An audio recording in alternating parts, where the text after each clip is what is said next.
it's Jane in the studio, and the last video I got you to this part where I actually finished doing almost like a flip through of what I'm doing in the journal, the Christmas White journal, and now I need to put the binding on so that we hide all this internal binding.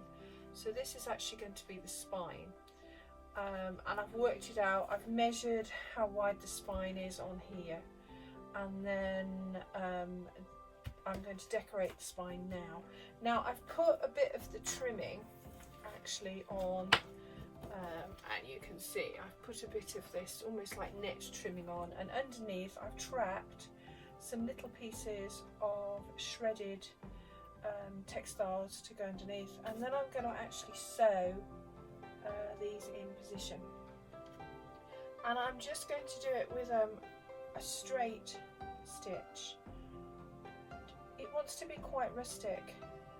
This is a very shabby soul type journal, and I'm just wanting to stitch this in place and enjoy the process of stitching these pieces in and making them so it's quite textured spine. Now when I come to the lacy piece, because it's almost like a net, I'm going to have to incorporate each piece of net in so that the net doesn't raise, especially on the edges, and trap pieces in as I go. Now I don't know whether I'm going to do this I might just at the beginning just stitch all these in place and see how I feel. Otherwise what I might do is continue this running stitch, because that's all it is a running stitch, and go all the way down the spine so that it's very textured with stitch. But because this is quite a coarse upholstery fabric, it was from a samples book for upholstery, so it's quite thick, quite shiny.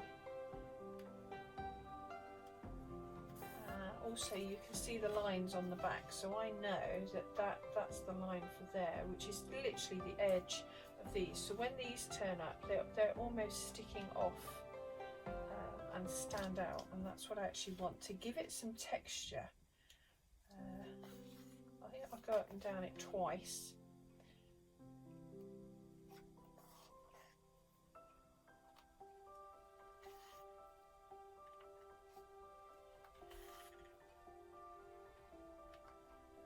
I don't normally do bindings like this. I've done a lot of ring binding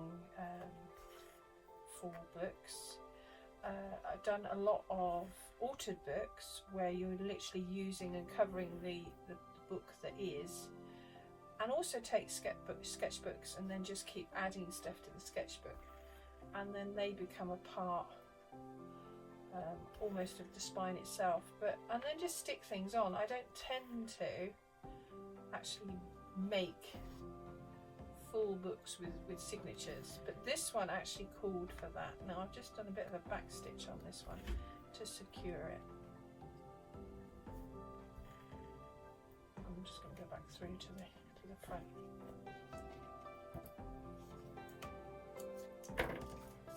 Red thread caught up in there somehow. There we go. And then I'm going to do this all the way along. So I've sewn all the pieces on to the spine, just with tacking stitches really across, and secured the piece of lace webbing that's down the centre.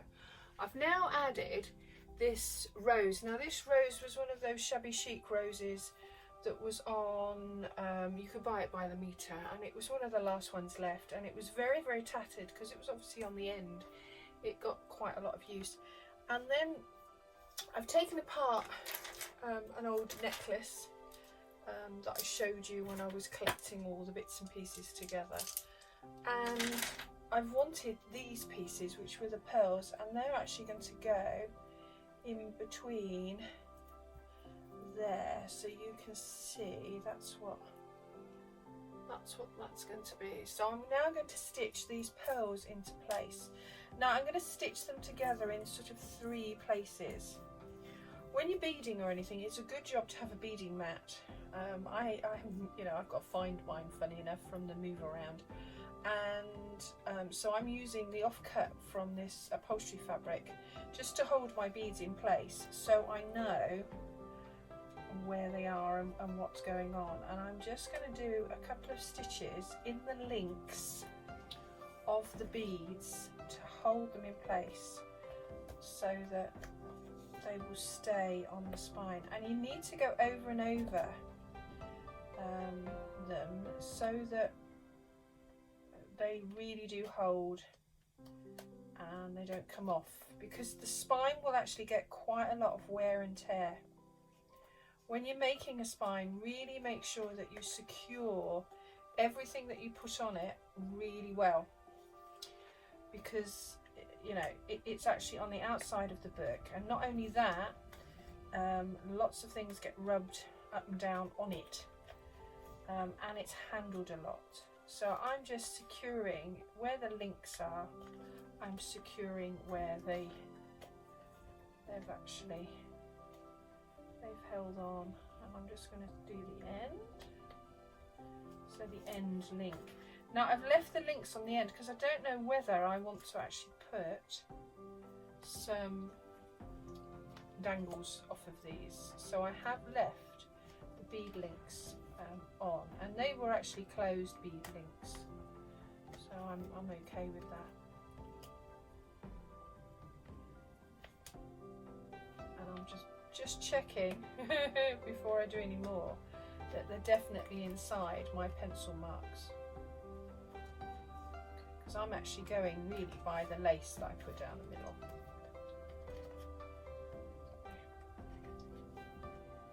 There we go.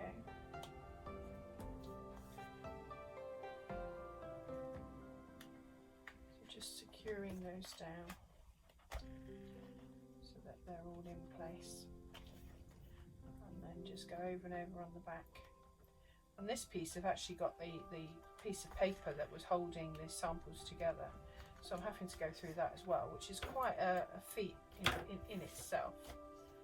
Alright, there we go. So I'm going to continue doing that, and then what I'm going to do is secure this piece, which is the clip-on earring, and I've removed the back. If you saw the other video where I was putting it together, it still had the back, and that actually I've put on as a dangle, and I've put one of the beads on the end. So I've taken the earring piece off and used it as part and parcel of the actual journal, so it keeps that continuity going. Also, it looks a very unusual type charm, which is what you want as well. So I'm going to put that on there. I know you can't actually see the rose, but you can sort of in the middle, and then this is going on the top. So it's more the frothiness that I'm actually wanting from that fabric, and so that it raises it up off the spine, and you can see down each side of the fixture. So I'm just going to be doing that. So I'm going to be putting those on. And also these lovely elongated beads, I'm going to be putting those in that section there, so that when this is on here, there we go, oop, and they're secured together. I don't think that needs any more. There's another one of those. I did have an extra spare couple of pearls. I'm just going to put those in there. So you can see it is quite full, and then that is going to go then on and be glued into place. So I'll just do those.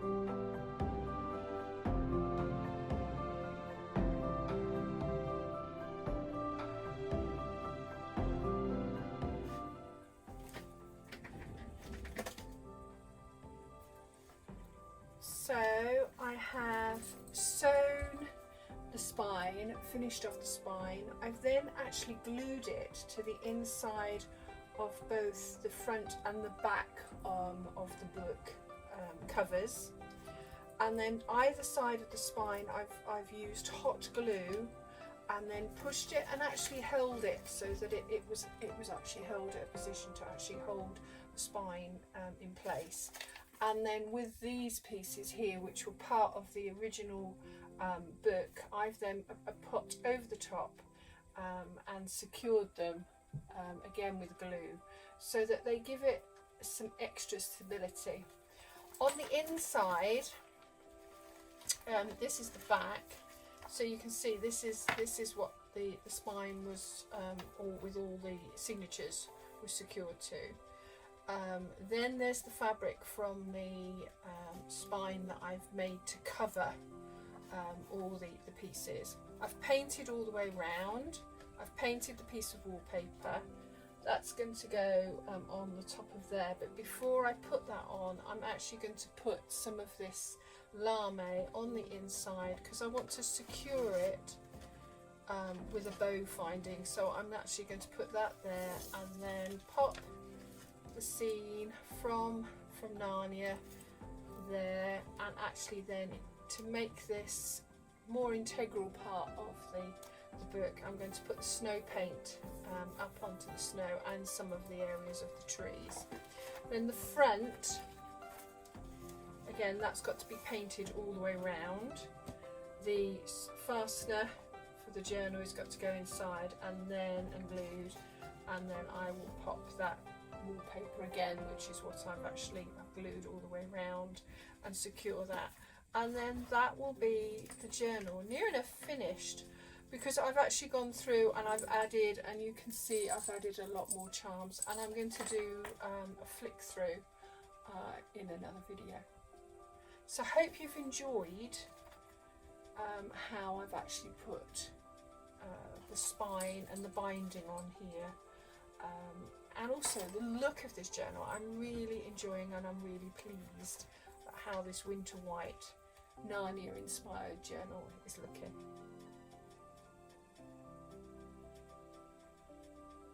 So if you want to come back and see the flip through, that will be in the next video.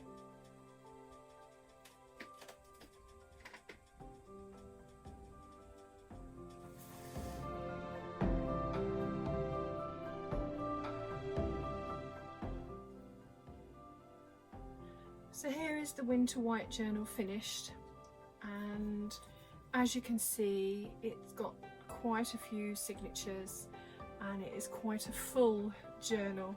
It's got lots of keepsakes in, and I'm really happy with it. And it's from the cover, and the back is from a recycled books, and I just love the embossed trees on here. It reminds me of the white tree, the elven tree. There we go, and there's the binding with all the stitched pieces and the brooches and beads, and then there's some charms at the bottom, and there's a bell, some crystals, beads, a slipper, some stars, there's keys, there's hearts, there's all sorts dangling down, and here we go. And I'm just going to do a flip through to show you.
there you are, just a quick flick through of the Winter White journal, and like all the rest of my journals and books within the studio, I will keep adding to this as keepsakes come along, and I find things that I would like to put in here, and keep adding on charms when there are appropriate ones to add to the bottom.